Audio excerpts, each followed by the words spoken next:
रंग दे ड्रामा में आखिरकार हकीकत का नुसरत को पता चल ही गया। जिस अब नुसरत अपने कमरे में जा रही होगी तो नीचे वाले कमरे में अजहर शाह और तौकीर दोनों बातें कर रहे होंगे और दोनों एक दूसरे के ऊपर अपने बहतान लगाएंगे, जिस पर अजहर शाह तौकीर को कह देगा कि तुम्हें क्या ज़रूरत थी आहत की माँ के ऑफिस को आग लगाने की।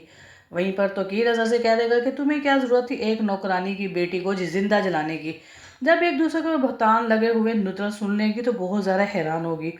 अब नुसरत परेशान हो चुकी है कि उसकी शादी गलत आदमी के साथ हो रही है, क्योंकि दुआ के लिए अजहर शाह ने यह भी कह दिया कि तौकीर कल हर हाल में बेशक गन पॉइंट पर ही निकाह हो, दुआ के साथ हर हाल में मैंने निकाह करना है।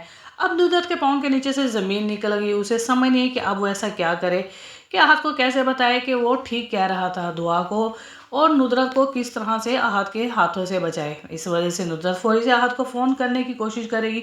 उसे आहत की बातें अब हकीकत लगने लग जाएंगी। इसी वजह से नुसरत अब दुआ के पास भागी जाएगी और उसे सारी हकीकत बताएगी और खुलकर बताएगी कि आहत ने बिल्कुल ठीक कहा था, दुआ बेटा अब तौकीर वाकई ही ठीक नहीं है और उसी का हाथ है दादी अम्मी को भी कत्ल करवाने में। जब ये सुनेगी दुआ तो वो भी बहुत हैरान हो जाएगी। अब इन माँ बेटी के पास कोई हल नहीं है कि किस तरह से वो आहत के साथ राब्ता करे। वहीं पर आहत भी सुकून से नहीं बैठा और वो वहाँ से जब निकलेगा तो फरियाल से कहेगा कि दुआ करना कि जिस काम के लिए मैं निकल रहा हूँ वो काम मेरा पूरा हो जाए। फरियाल समझ तो पहले जाएगी कि ये किस लिए जा रहा है, क्योंकि उसे पता है ये दुआ के साथ मिल रहा है और उसे इस टाइम सारी बेचैनी यही है कि शादी रात डाकू कैसी है। इसीलिए अब उसके लिए वो यही दुआ करेगी और आहत मौके पर ही पहुँच जाएगा दुआ और नुसरत को बचाने के लिए।